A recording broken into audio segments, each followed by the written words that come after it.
Okay, so we're back again, and again, just to acknowledge, and appreciate the Buddhist community at Stanford for initiating this morning, and as is usually the case, they have to come up with a topic, and so of course it came up with a wonderfully generic topic that I can talk about anything, reflections on the path, and but of course the reality is when we speak of path, it's this negotiating this thing we call life, thing we call our minds, and how to live within the world, and the world isn't just some abstract entity out there. This is it's the world of people. Primarily, we have to live with people, but then, of course, people are set in a context of the conditions, the environment, the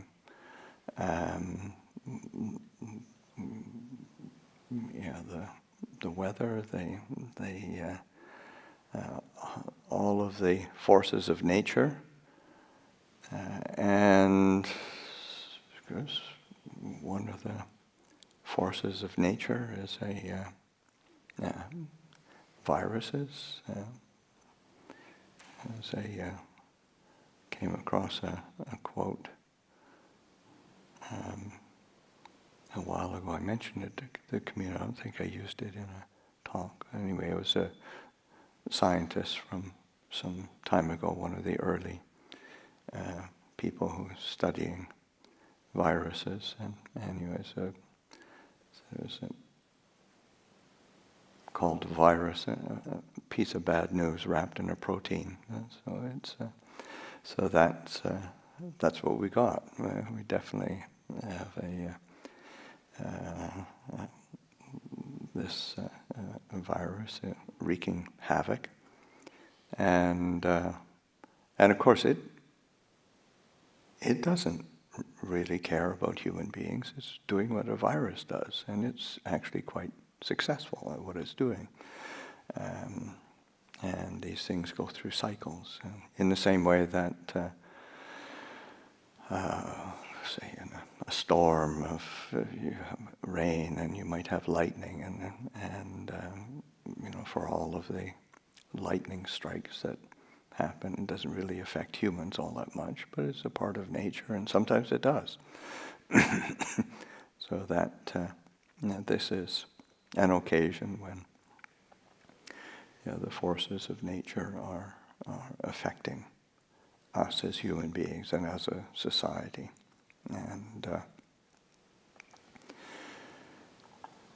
and for much of things we somewhat out of our control.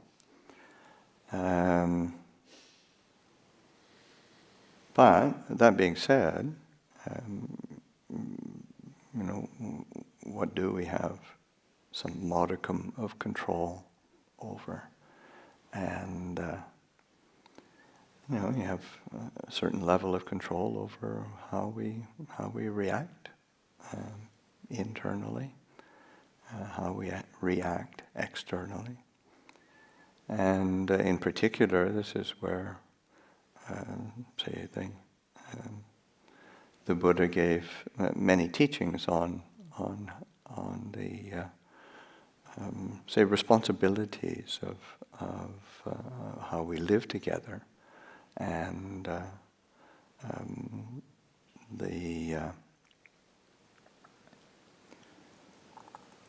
there's a set of teachings that he gave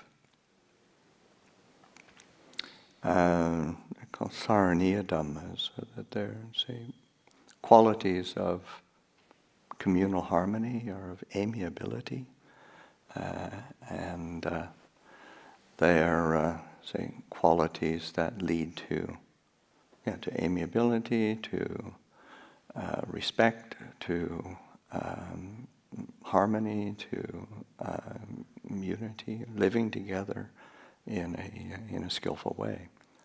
And as is oftentimes the case in the Buddha's teaching, the Buddha didn't teach in a vacuum. He taught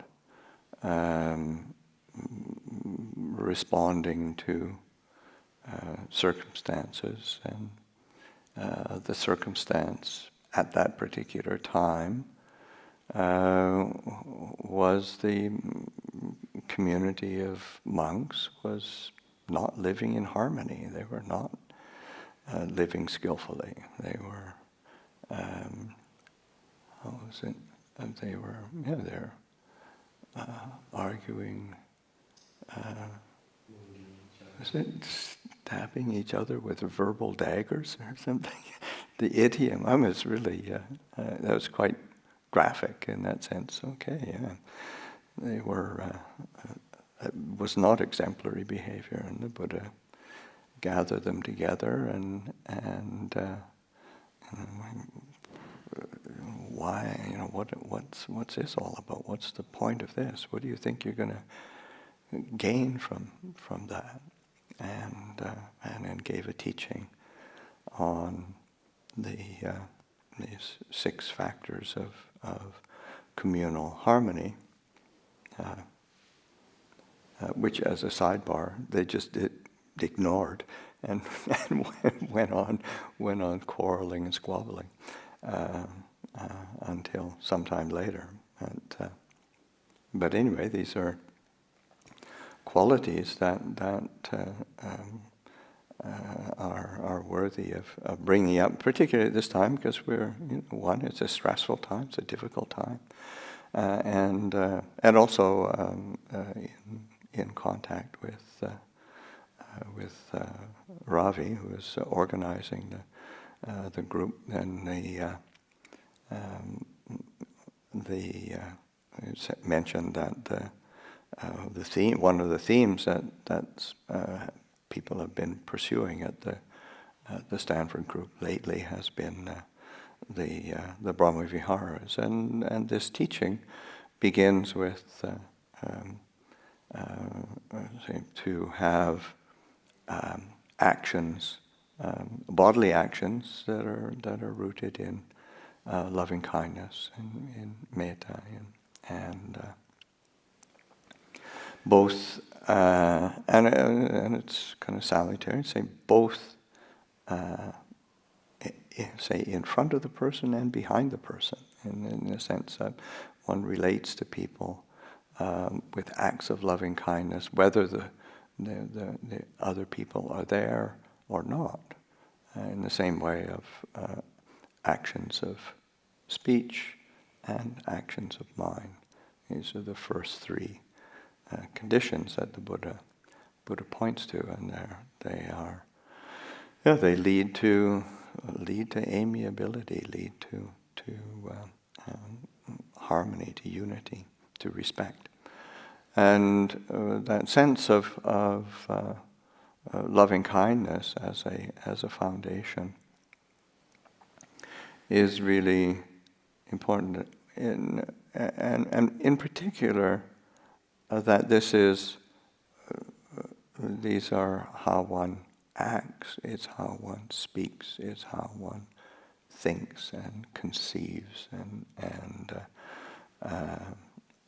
articulates feelings within the mind, having them rooted in loving kindness towards oneself, towards others. And And that is say, this aspect of kindness, of gentleness, because it can sometimes devolve into say, an idealizing of, we should have all these wonderful thoughts of loving kindness for all beings, and it gets very theoretical and ethereal, and it's important that this is very practical. This is how one conducts one's life, and say in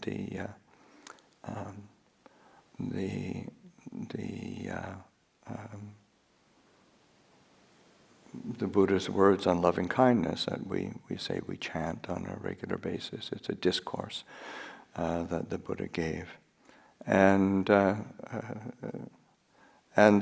image that is given as an illustration one say, embodies or implements loving kindness. Say, as a mother protects with her child, her only child. How does one treat a small child, a small baby? It's quite natural in the human condition to wish for their well-being, to look out for them, to care for them, to have a sense of kindness.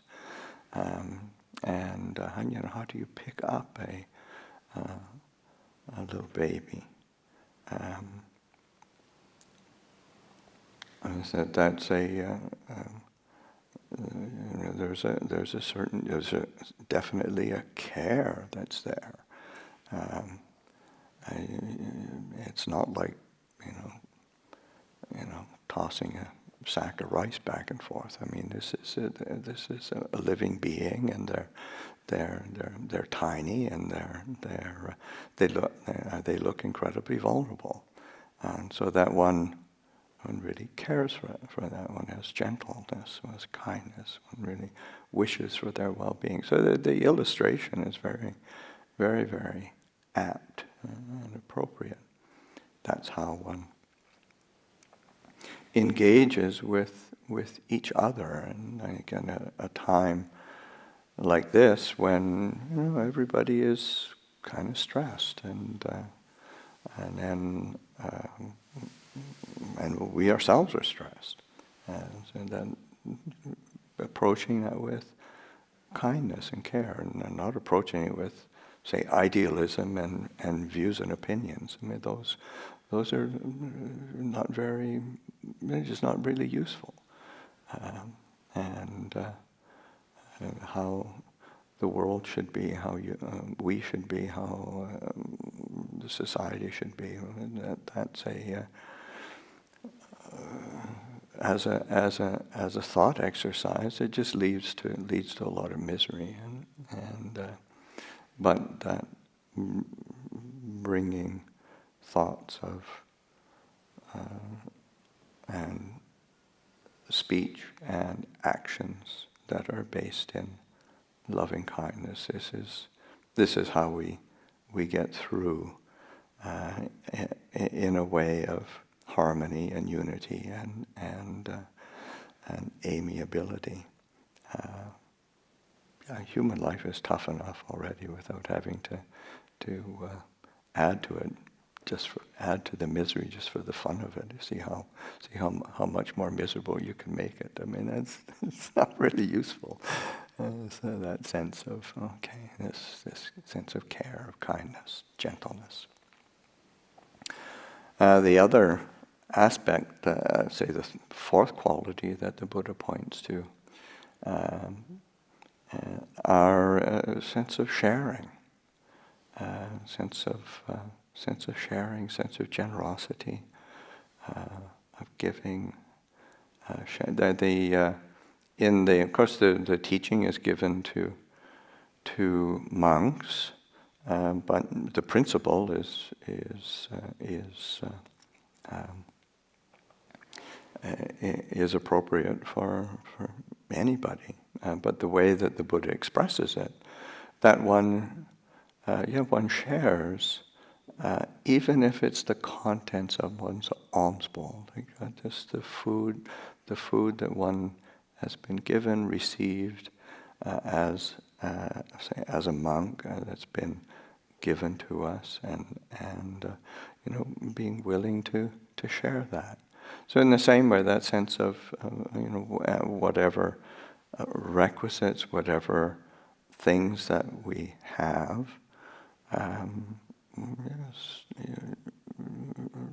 knowing how to share, knowing how to give, knowing how to help out, and there's the bonds of compassion are cultivated, again, not through some idealism and a nice thought. It's through the actions that we the perceptions that we hold in terms of what can I share, what can I give, how can I help, and that in some ways, right now, one of the ways we can help is not this social distancing, and it is a way of helping, and there will be those who have the opportunity or the means or the ability, and one hears of it in the media, people kind of brainstorming of how do you make ventilators out of stuff from Home Depot, and how do you get this together? How do we come up with a prototype that can do this and help the healthcare workers? The factories that are repurposing, businesses that are repurposing to help provide plastic shields that are gowns that are that's all ways it's like helping these are people who are saying, oh, what do I have? And then, isn't that their business was, like I heard of one place, I mean their business was making little robots for finding leaks in water pipes as well. It's not much of a everything sort of falls. Well, how do we make ventilators? Because they're kind of doers, makers, so making ventilators. And so that those are it's examples, and and then how do we share? How do we with our neighbors, with people that are around us? How do we help look after each other? So those are that sense of sharing, of generosity,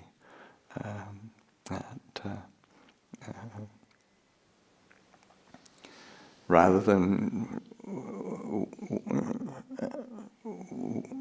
how can I get and hold on to as much as possible? How can I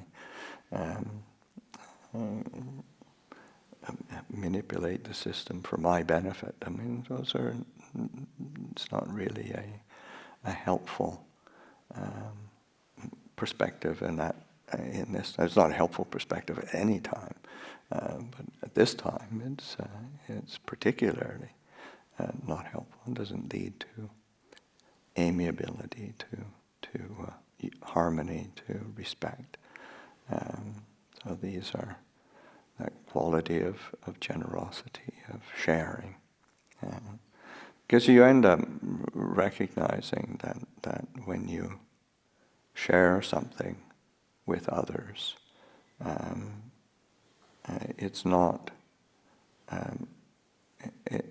it's not just a material exchange. This is an exchange of recognition of our mutual humanity and and that affirms our own humanity. Whereas any kind of separation, any kind of pushing away, any kind of protecting or just reacting out of fear, it really doesn't lift up our own humanity, our own. So that these are just that. Yes, it's not just a material exchange that is important. It's that binding together with the qualities of being a human being, and that is very. I mean, that is a beautiful opportunity. The other next quality, the fifth quality that the Buddha taught is a keeping in common of a standard of virtue and integrity, and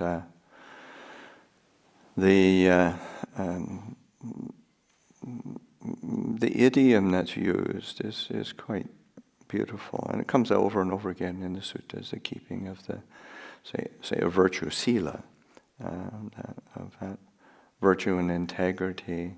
That's unstained. That's unmottled. But it's also praised by the wise. It's rooted in a kind of non-wavering and leading to concentration or leading to being settled. That's the virtue. I say from the Buddhist perspective, that is a noble virtue. Keeping a bunch of rules, not so much, but having a commitment to integrity, to harmlessness, to responsibility, having a sense of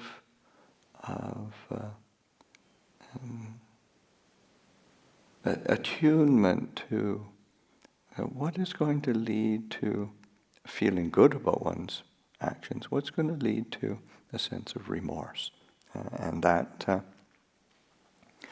tuning into that, because that what we do affects us, and so that sense of that commitment to virtue, commitment to integrity, as that's a because it's not just having some rules that one's given, but it actually has effects. It affects how we, again, the sense of harmony of living together. But then for ourselves, it does lead to the sense of uplift. This is praised by the wise. This is how the wise live, and this is how the mind, the heart, becomes settled. This is how it becomes concentrated and still. It's interesting that like Ajahn Chah, even though he's a great meditation master, he taught meditation. So much of his teaching was about virtue and right view, because that's what really leads the mind to being settled. And of course, and right view is the last quality that the Buddha points to, in the sense that one has this commitment to a view that is in tune with, it's in harmony with in common with those who are committed to understanding the true nature of things, understanding truth, and that is leads to overcoming of all suffering, of dukkha, leads to freedom. So that the view that leads to more tension, more conflict, more complications in oneself, that's not a view that accords with Dhamma. So that attuning one's view to truth, and truth not just as not just as some ideal or some philosophical bit of knowledge, but what's the result? Where does it take us? Where does it lead us? So that sense of establishing a view that is grounded in truth, grounded in a commitment to freedom from stress, from difficulty, from conflict, from all forms of suffering, external, internal. So that these are the teachings that the Buddha gave for how do we live together as human beings and live in harmony and live for our benefit, our own benefit and the benefit of the whole, the benefit of others. And this is, and as I said, the occasion, or one of the occasions when, because this set of teachings comes up in a few places, but there's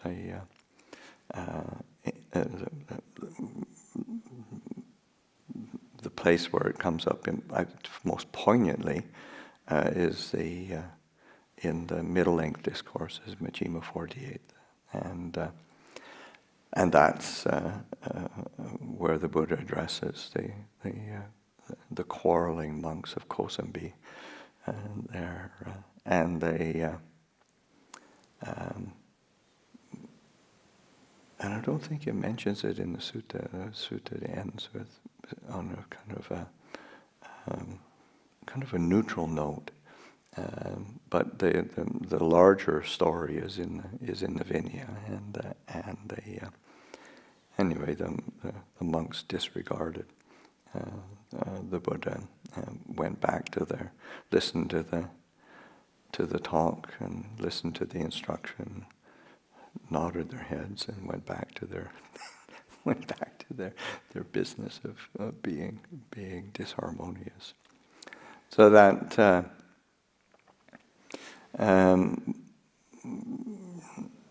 but the Buddha was say compassionate enough to give the opportunity to those people who do want to live in a harmonious way, do want to live in a way of unity and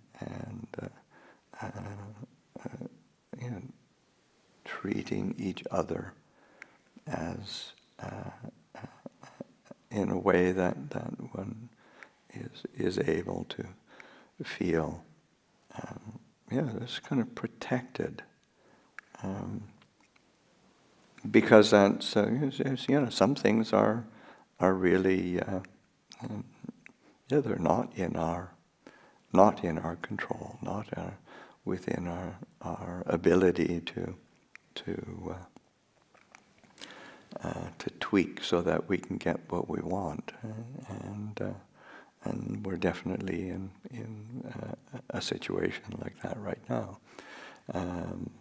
But we can pay attention to things that we do have a bit of control over, So that sense of that attention to loving kindness in actions of body, actions of speech, and the actions of our mind, where we turn that to, quality of sharing, of generosity, attention to the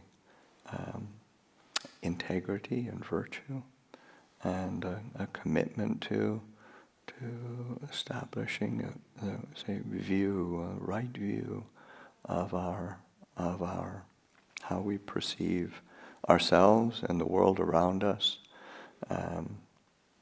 because it's easy to look at the world, and the view is either one of horror or fear or okay, what advantage can I get out from this? None of those are really helpful. Or we can look at it in the way, okay, how can we live together as human beings? What are ways as a human can live in a way that we're decreasing suffering for oneself, increasing well-being for oneself, for others, for the whole, and that's an important realization that we have within us the ability to because it's easy to wait for conditions to be just right, just perfect, so that if only the world were perfect and everybody got along and the governments looked after everybody and go on and on and on, then I can be happy. Well, you're like stuck in a Samuel Beckett play, waiting for Godot, and it ain't gonna happen. But that sense of recognition that okay, well, what can I do? And this is what the Buddha is. The Buddha is very clear. I mean, it's one of the things that attracted me to Buddhism from the get-go. It seemed like, the Buddha just put all the cards on the table and sort of said, it's like this. The world is like this. Human condition is like this. Boop, boop, boop, boop, boop. And here's the tools to deal with it. Go for it. So yes, because the Buddha doesn't really pull any punches. They say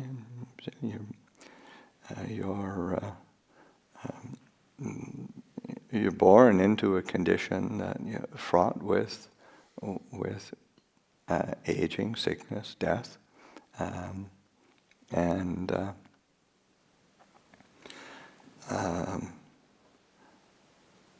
it doesn't go up from there. Those are on the external level. Then then we add the sorrow, lamentation, pain, grief, and despair to that. So we do. So that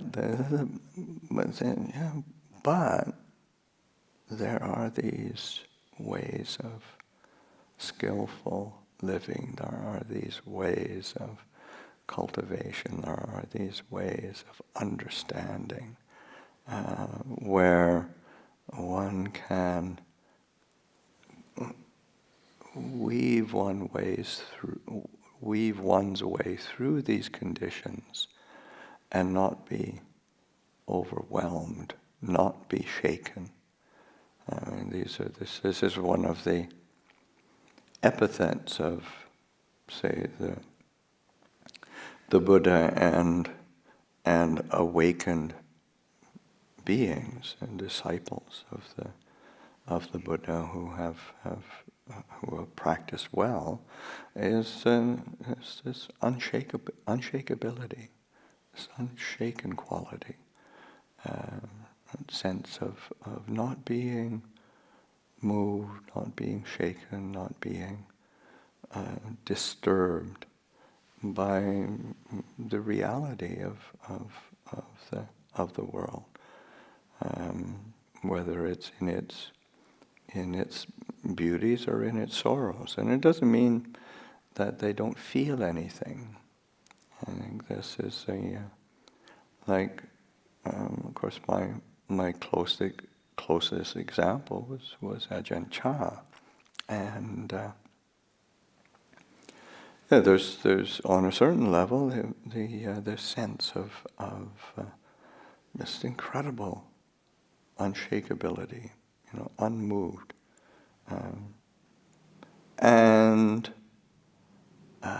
but then on the other side, this tremendous kind of playfulness or enjoyment or delight in the human condition, the delight in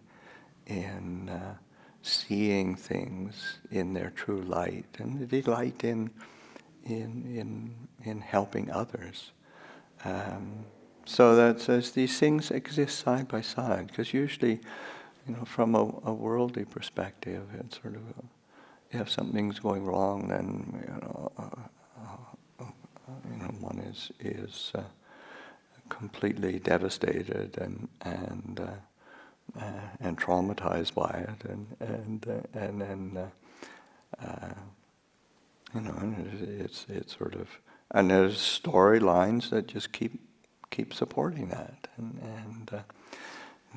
and similarly the sense of that sense of when things go right, then it's such a cause for exhilaration and exaltation, and part of it is so much as the personalizing of it, as if it's like something goes wrong and it's a personal failure, something goes right and it's just a personal accomplishment, and it's just so much of that investing of personality, the me, the I, me, mine agenda. And of course that's the problem. When we can look at things in terms of, how is this in accordance with truth? What are the causes and conditions that lead to this? What are the causes and conditions that lead out of this and lead to well-being? And then that's what the Buddha points to in this teaching that I gave. As I said, the Buddha is laying out the conditions. And these are the causes and conditions that lead to amiability, to harmony, to unity, to respect, sense of loving kindness and actions of body, speech, and mind, sharing, generosity, virtue and integrity, discernment, right view, and those are the conditions that we can put in place. It's not really about me or personal accomplishment. It's sort of this is what's for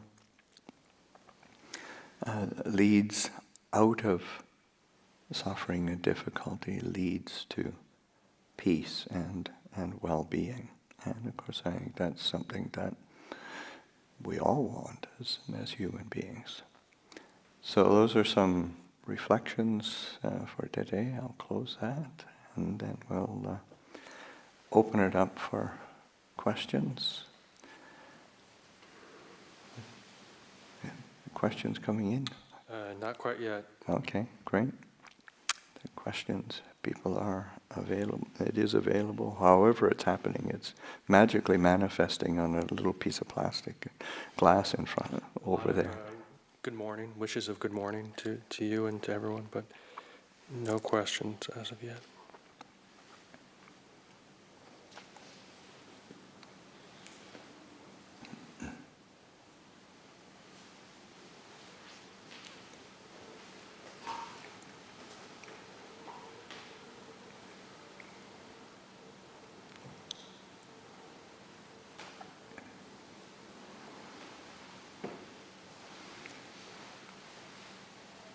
Before a question comes in, I'll just give a sense of context of the, as I mentioned, it's the Buddhist community at Stanford who have initiated this, and because I couldn't get down to visit the group, it's happening online. But then also because it's the group requested to have the meeting, and then our own community here, we're hunkered down. There's I guess 17 monastics, 14 monks, 2 novices, 1 anagarika, who are here, and then there are 8 laymen, laywomen, who are here helping out.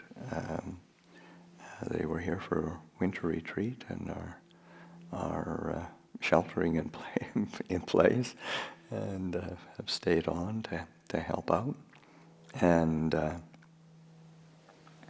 Debbie's back and forth because of her father, but everybody is doing well. And then today, because normally we've been in the mornings, we would have a work period, but today it was an opportunity to do a review of first aid procedures, and so they had a bit of a seminar on how to look after each other and in terms of first aid. And then this started at 9 o'clock, so members of the community, there's about 10 of the monastics here, and there's about 4 or 5 of the lay community who are here. So lots of people get to benefit because of the Stanford group started, and I'm sure there's a whole bunch of other people outside of the Stanford group who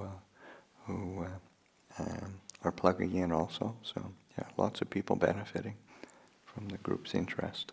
So we have a question. Okay. What is your favorite thing that you've gotten from monastic life? The favorite thing I've gotten from monastic life. Okay. Well, favorite thing. I mean, I think to look at. I mean, it depends. It depends on the mood how one answers. Sort of the. But I think one of the things is to be able to look, because I've been a monk now for 45 years or something. I don't know. It's a long time, and but to look back and just say,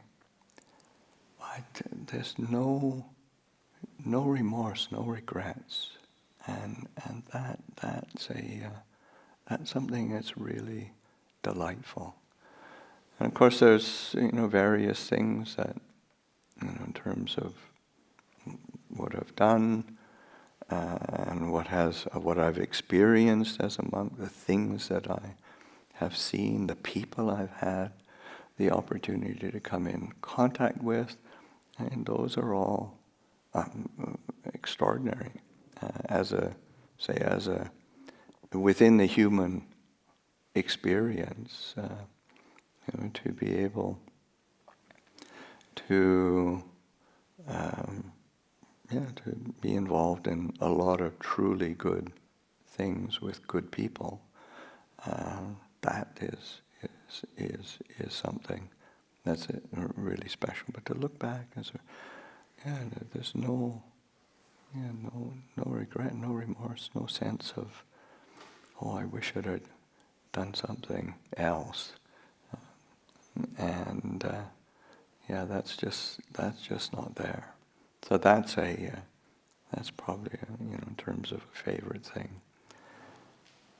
But then in terms of thinking about it again a little bit deeper, just you really get to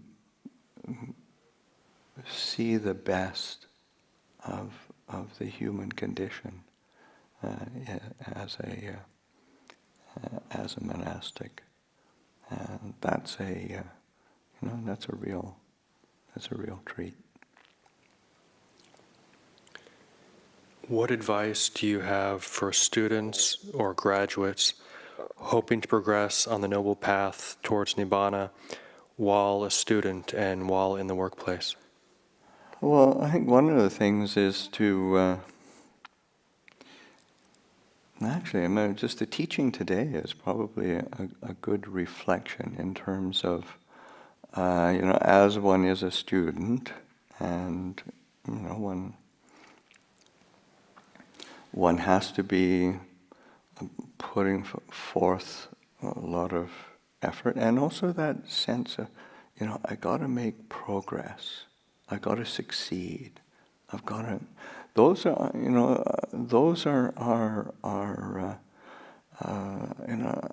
I'd be careful how much that runs one's life, because we can lose sight of it's the fundamentals of being a human being by the kind of illusion of progress and success, and then not fulfill ourselves as human beings, as beings who have human qualities of discernment, of wisdom, of compassion, of kindness, of generosity. Those are the things that really, I think, really define what a human life is about. And then, one may or may not say get exceptional grades as a success as a student, because you can always be better. That's the illusion of desire, is that you can always be better. And of course, even as Buddhist practitioners and even as monastics, that desire program keeps running. In that sense, you can always be better. You can always make the mind. You should make the mind more peaceful. You should be a better person. And there's a seductive quality to that keeps making you miserable. And even if it's like the idiom of that Ajahn Chah, which that's right, but it's not true.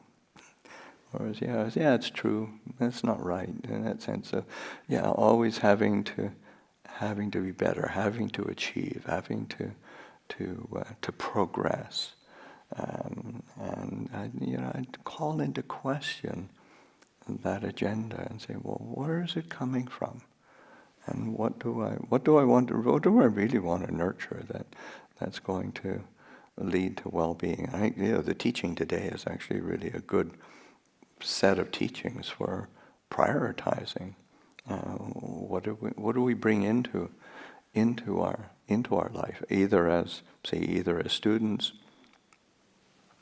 and if you're at Stanford, you already, one, you're intelligent, you're capable, that's already a part. But can you do that without making yourself miserable? That's a really good good way to reflect on it, and as one goes out into the world to into a career, and to what kind of career do you want to pick up? What's the world actually need? And this is and especially at a time of let's say the great pause, this global pandemic. I mean, it's a pause to sort of take and reflect and sort of say, yeah, well, what actually is of value? Because it's so unexamined and unreflected on for the most part.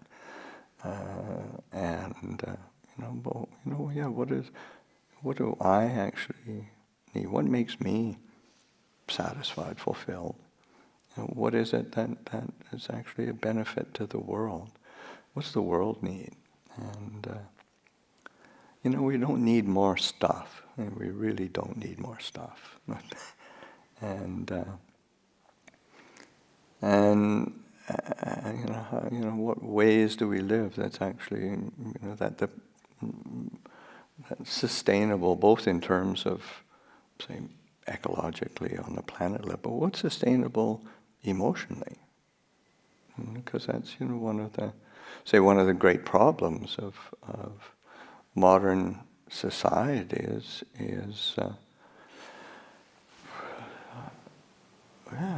depression and anxiety. Those are the things that really people really struggle with, and so those are to examine. How do we? What's of value? What's actually satisfying? What's meaningful? What's useful? What's beneficial? Both for oneself, but also for others. Because we don't live in isolation. We live together as human beings. That's the reality, and learning how to live together skillfully, how to build a society that is responsive and responsible to each other and to itself. Now there's a few amount of questions. It's filled up. Here, the pandemic has given rise to feelings of profound grief and loss in many of us. How can we best work with these emotions to cultivate well-being for ourselves and others during these times? Well, I mean, one is to actually examine, because I mean, this is from a Buddhist perspective, you have to really look at what we're. Grief and loss. Of course, there's. What expectations have we built? What assumptions have we worked on that I've actually lost something?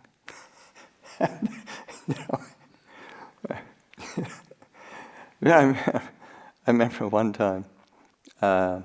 This is when I was living in Thailand, and this person came, and they were very distraught, and immediately were just crying, and he was trying to get out what was wrong, and he had. And he just his business had failed, and he had gone bankrupt, and the idiom that is used in the Thai idiom for being, say, bankrupt and kind of like bereft, losing, it's like motua. It's like I'm all finished, and I've lost everything.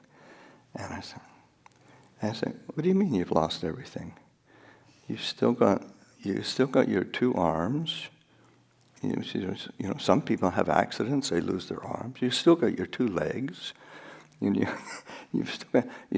still got your your head still on your shoulders.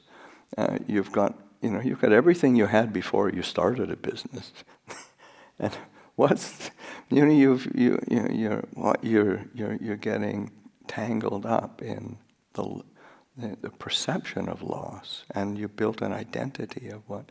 So, obviously this is a time of disruption. I'm not dismissing that, but I think it's really important to reflect on how we built up a sense of who we think we are, what we think the world is, what I have to have in order to be happy, to be fulfilled, and to be able to come back to principles that are much more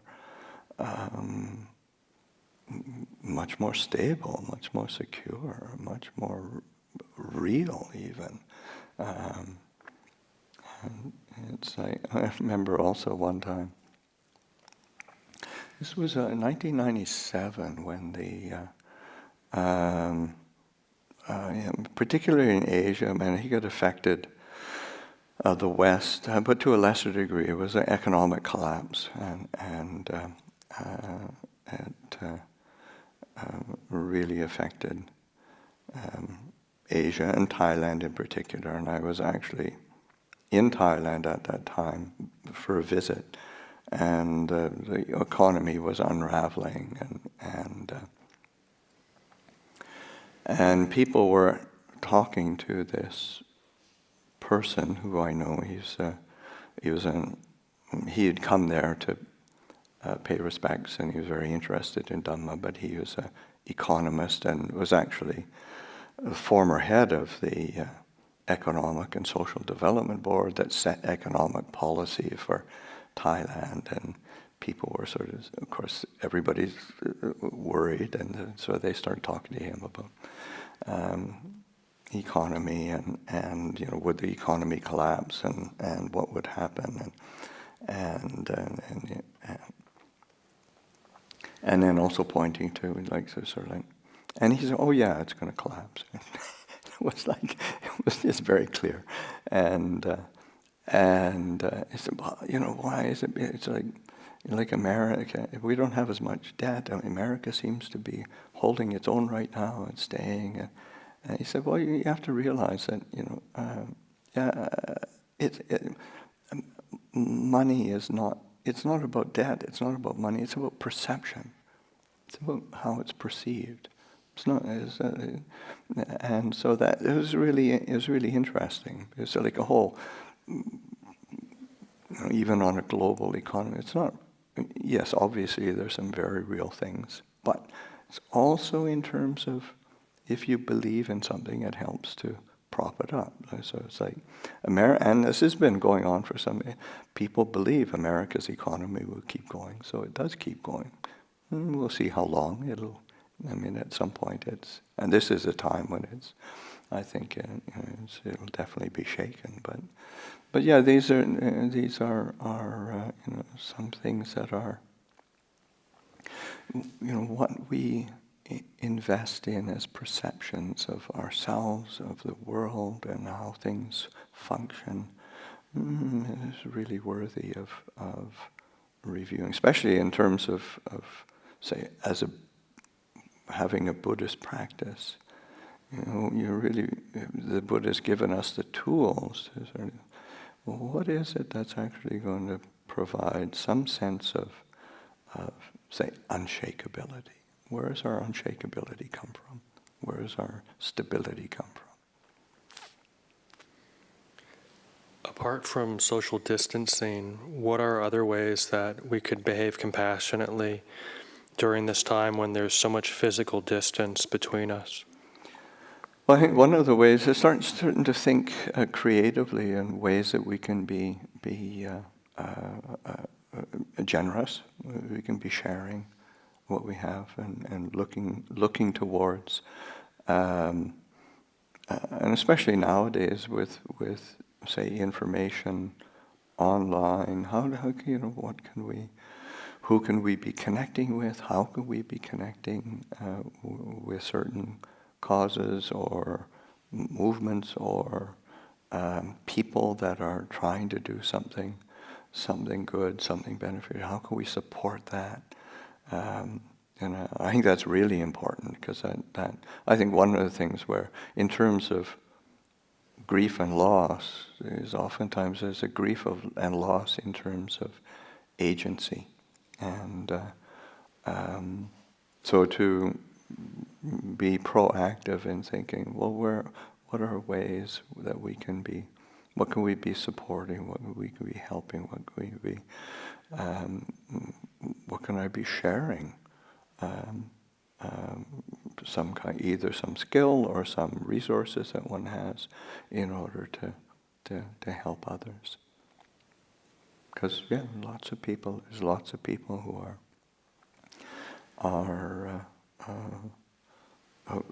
don't have the resources, or there's lots of things that are needed right now, and it doesn't necessarily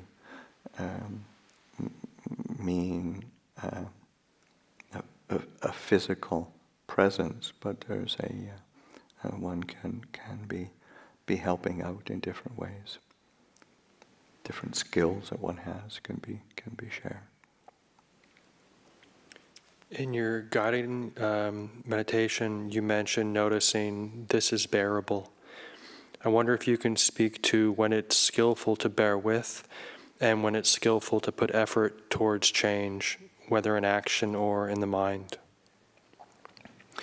Yeah, I think that's a great question, because sometimes we, because that's where discernment, wisdom is really important, because we can get into. I mean, it is important to sort of reflect. Okay, I can bear with this, because sometimes the feeling of, oh, my mind's all over the place, or this is just really difficult, or this is really awful, and it feels like it's unbearable. And then, but then when we look at it a bit more closely, you just, oh yeah, this is bearable. I can be with this. But then, there is a point where one just keeps bearing with it, and it's like, sitting with knee pain until one has to have an operation. I mean, I know people who've done that. They've been put up with the pain. Or there's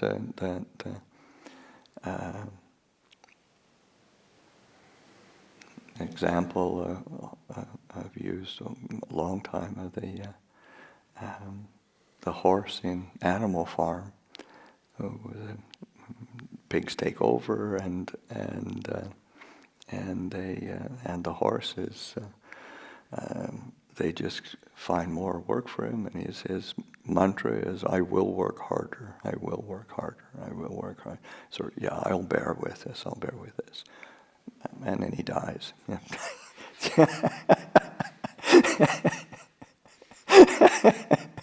So that's not so useful.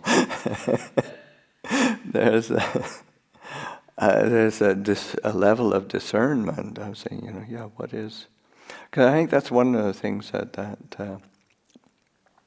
the Buddha is coaching things is not in absolutes of, oh, this is good and this is bad, or this is right and this is wrong, but in that sense, that perspective of kusala and akusala, skillful, unskillful, wholesome, unwholesome, beneficial, unbeneficial, useful, not useful. That's a really important way of viewing and looking at things that helps one to not get trapped into it. Sort of like, oh, okay, I'm bearing with this, but it's actually not very useful. It's really not very beneficial. How do I adjust this? How do I do something new and different? how do I approach it in a completely fresh way? So those are that looking at things from a perspective of how the Buddha, that sense of it's not sort of right and wrong, good or bad. It's that skillful, unskillful, beneficial, unbeneficial, useful, not wholesome, unwholesome. Those are mutable. Those you have to really tune in and pay attention, because it has a spectrum of experience, and like that sense of kusala and akusala. It says, does it lead to increased well-being or decreased well-being? Does it lead to increased clarity, or does it cloud the mind? Does it lead to a sense of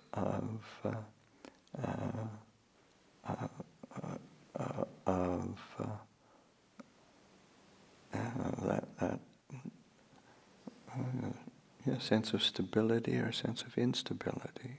So these are one has to be willing to investigate some nuances or some shades of experience, and that's sometimes we don't want to do well. Just tell me if it's right or it's wrong. Just I want to know, is it black or is it white? Just don't give me this gray stuff. But a lot of human experience it's not on those absolute spectrums. They're learning how to tune into the nuances of our mind and of the world around us. How do we deal with a world full of views and opinions? Please don't add to them.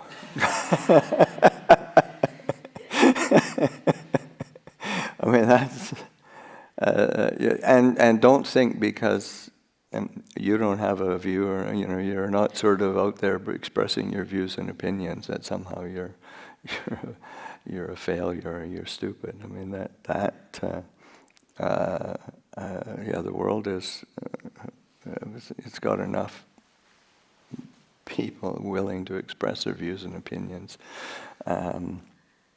Again, that sense of being willing to tune into, because that's what views and opinions. People want absolutes, and to be willing to reflect on the spectrum of experience. Also, learning how to pay attention to, because views and opinions tend to lock things into discrete experiences rather than paying attention to processes. And as a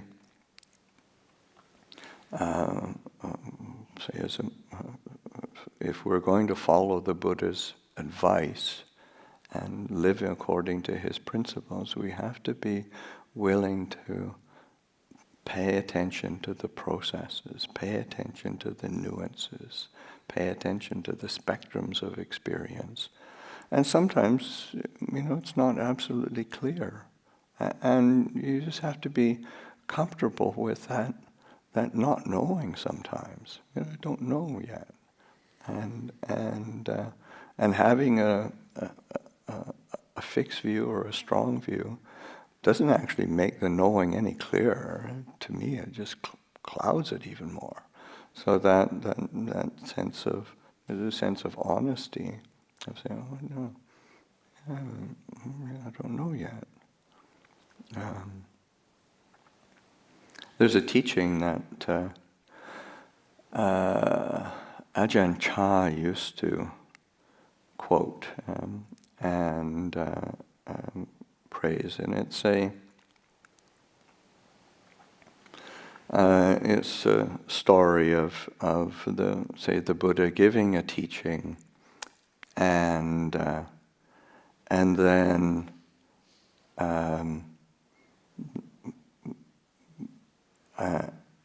then the Buddha asking, after he's finished giving the teaching to the community, then he asks Sariputta, what do you think of this teaching? Do you approve, disapprove, is it right or wrong? And Sariputta said, I don't know. So in the sense, because I haven't reflected on it yet, I haven't put it into practice yet, and that's it's not that to say Sariputta showing disrespect to the Buddha. Well, I don't really believe it yet. It's just I don't know yet. I have, and it needs to be put into practice. So that sense, is the Buddha asking, do you believe in this teaching or not? And you say, well, I don't know. It needs some more investigation and more practice. And the Buddha praised, saying that's how it should be. So it isn't a matter of believing in something, because that's usually what beliefs are, what views and opinions are basically just something that props up another belief system, and it's not usually so helpful or fruitful. Is there time for another one? In what way are qualities and defects also quote-unquote viral? Are right perception, right speech, right thought, right action also viral? Yeah, I would say so. I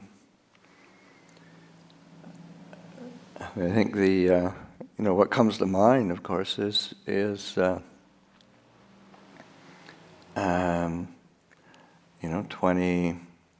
24 years ago,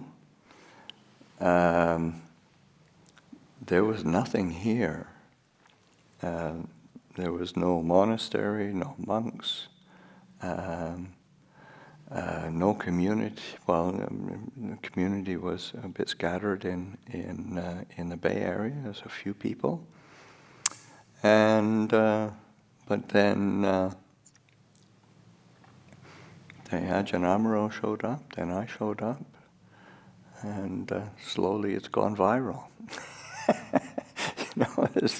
There's been more and more monastics, more lay people. So it's the spread of a good idea. You think of the 25 years ago. Yeah, there was interest in Buddhism. There was interest in mindfulness, but those ideas are really spreading. So that it's what is good, what is wholesome, what is beneficial, is also something that spreads, because it has a different effect on the human condition. It's something that we all long for. We're hardwired to prefer to be happy than to be miserable. We're hardwired to be to appreciate a certain peace rather than agitation. It's just something that we prefer. We prefer like trust. In a human relationship, we want to draw close to people we feel we can trust, rather than people who are we feel unsafe around. We feel and it's not. this is not a trustworthy being. One doesn't want to do close. So it's quite natural as a human being. So that those qualities, and I think that's why it's important to making this process more conscious, making it something that we attend to a bit more closely, understanding how that works, understanding how it affects us, so that we can, because it's the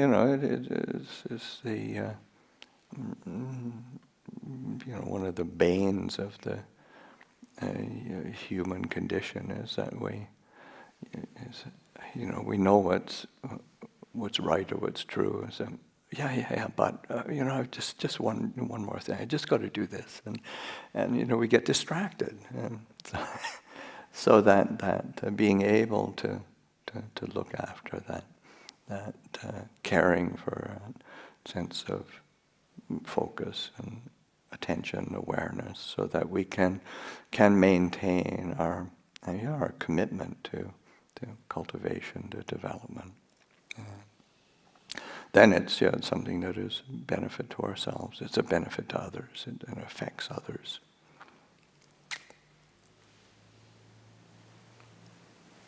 Maybe one more question. Okay. At one point in your talk, you mentioned that ruminating on how one would like to change the world or the conditions around oneself can be a source of needless suffering. At the same time, it seems that there are times when one does want to work to change the world or how one society is organized for the sake of loving kindness and alleviating suffering. For instance, in the case of social injustice or abuse, how do we engage with those desires for change in a skillful way? I think one is that and absolutely one wants to be attending to it, but it's also attending to it skillfully. And I think one of the things is reflecting on causes and conditions, because it's so seeing processes rather than, because one of the things that is really toxic is setting oneself up in terms of, say, me and other, that division of me and other, putting oneself in opposition. And it's not just me individual, it's me and my group, and then against that other group. And so that is a source of division. But when you start reflecting on the other processes of within a society and the condition, what is it that's underlying, and how can one both be say attuned to the humanity of say people who are in need, but also the humanity of people who are the cause of the problem.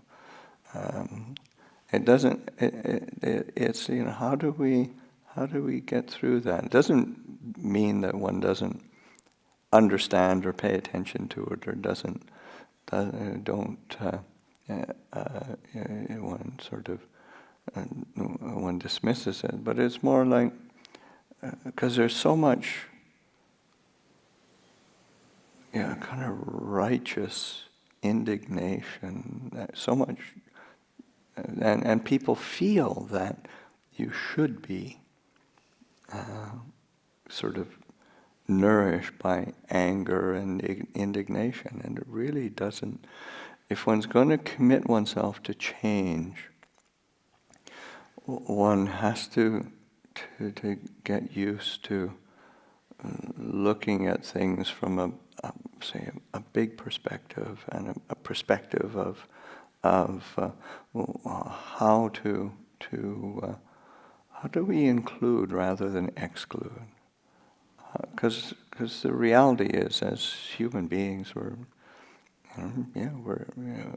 There isn't any other realm. There isn't any other world. How do we make it work so that those principles of loving kindness, it doesn't exclude.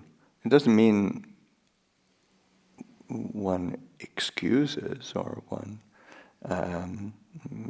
doesn't recognize unskillfulness. It's really important to identify it clearly. But you want to pay attention to processes. And then you have to, like drawing in more people. There's when I lived in Thailand, coming to America, I have when I've been,